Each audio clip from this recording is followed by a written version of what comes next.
নমস্কার বন্ধুরা, কেমন আছেন সবাই? আশা করি সবাই ভালো আছেন, সুস্থ আছেন। বিথিকাস ডায়েরি আরও একটি ব্লগে আপনাদের স্বাগত জানাই।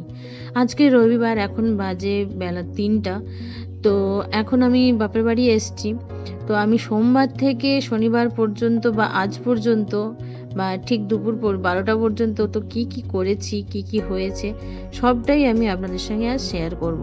কারণ মাঝে একদম ভিডিও দেওয়ার মতো একদম সময় হয়ে ওঠেনি, তাই আজকে আমি সেগুলো আপনাদের সঙ্গে শেয়ার করব। যেহেতু ভিডিওটা লং হবে, তাই আপনাদের দেখার জন্য অনুরোধ জানাচ্ছি। তো আজকে তো রবিবার, তো গতকালের কথা বলছি। গতকাল শনিবার ছিল, তো আমাদের স্কুল থেকে একটা ছোট্ট করে একটু ফিস্ট আয়োজন করা হয়েছিল। সেটা হচ্ছে সরস্বতী পুজোর প্রীতিভোজে। আমরা কেউ খাওয়া দাওয়া করিনি, তো সেইটার প্রীতিভোজটা আজকে হবে কাল হবে করে করে কালকের ডেটটাই ঠিক হয়েছিল। তো স্কুলেই সমস্ত বন্দোবস্ত করার কথা ছিল, কিন্তু প্রচণ্ড বৃষ্টির জন্য আমাদের স্কুলের যে মাসি, ওনাদের বাড়িতেই ব্যবস্থা করা হয়। কারণ ওদের বাড়িটা হচ্ছে ঠিক স্কুলের পেছনেই। আর যখন আমরা ওনাদের বাড়িতে আসি, তখন বৃষ্টিটা অনেকটাই থেমে গেছিলো, তাই কোনো অসুবিধা হয়নি ওনাদের বাড়িতে আসার জন্য। যাই হোক, ওখানে থাকার পরে আমি বাপের বাড়ি চলে আসি মেয়েকে নিয়ে। তো যেটা এখন আপনি যে দেখছেন যে ফটোগুলো, তো ওটা হচ্ছে গত সোমবারের ফটো। দেখেই বুঝতে পারছেন যে রাখি পরাচ্ছে, কারণ মানে রাখি পূর্ণিমার দিন। তো ওই দিন আমি কোনো ভিডিও ছাড়তে পারিনি। তো ওই দিন আমরা মানে বিকেলবেলা আমার কাছে যে কটা বাচ্চা পড়তে আসে, তো ওদেরকে নিয়েই একটা ছোট্ট করে একটা রাখির পরানো নিয়ে একটা মোটামুটি একটা ছোট করে অনুষ্ঠান রেখেছিলাম, যে সবাইকে রাখি পরিয়ে দিচ্ছিল, আর চকলেট মিষ্টি এইসব। কারণ সকালে মেয়ের পরীক্ষা ছিল, এইসব করে সকালটা আরও কিছু হয়ে ওঠেনি, তাই বিকেলেই সবাই এসেছিল। আর বৃষ্টিটাও কেমনটা হয়নি, এই বলে বিকেলে একটা ছোট্ট করে রাখি মানে পরানোর একটা উৎসব আয়োজন করা হয়েছিল। যাই হোক, দেখুন আপনারা যে কিভাবে ওরা রাখি পরাচ্ছে, কীরকম করে ওরা আনন্দ করছে। ওদের দেখলে সত্যি আমার এত ভালো লাগে, কারণ আমরাও ছোটোবেলায় যখন টিউশন পড়তে যেতাম, ঠিক এমনটাই হতো। টিউশন সব কিছু পড়াশুনো হওয়ার পরে তারপরে এই রাখি সবাইকে পরানো, আনন্দ করা, খাওয়া দাওয়া, খুব ভালো লাগে, তাই না? দেখুন ওরা কি করছে।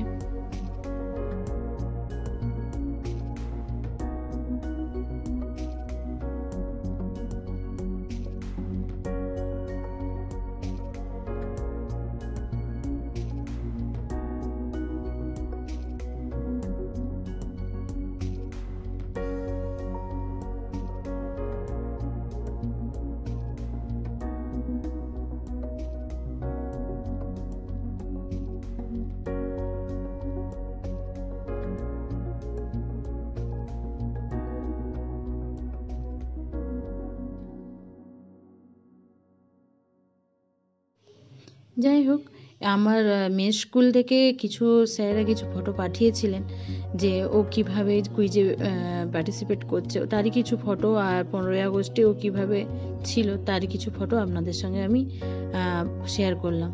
যাই হোক, আর সকাল থেকেই মাছ নিয়েই সবাই ব্যস্ত, কারণ জেঠু কিছু কখনো মাছ ধরছে, কাকু কখনো মাছ ধরছে, এই করে করে তো এই মাছগুলো পেয়েছে পুকুর থেকে। আর জেঠু গিয়ে আমার ফেভারিট চিংড়ি আর ইলিশ এইগুলোও নিয়ে এসছে। আরও অনেক ফেভারিট মাছ আছে, আমার সবই মাছই প্রিয়, তো এইগুলো নিয়ে এসছে। তো মা দুপুরে সব কিছু রান্না বান্না করবে বললো। মেয়ের শরীরটা খুব একটা ভালো নেই, তাই মোটামুটি একটা রান্না করে নেবে বললো। আর যেহেতু কাকিমা বাড়িতে নেই, মা একা, তাই আমিও একটু হেল্প করে দিচ্ছিলাম। তো দুপুরে মা কি রান্না করে, তো আপনারা দেখতেই পাবেন একটু করে।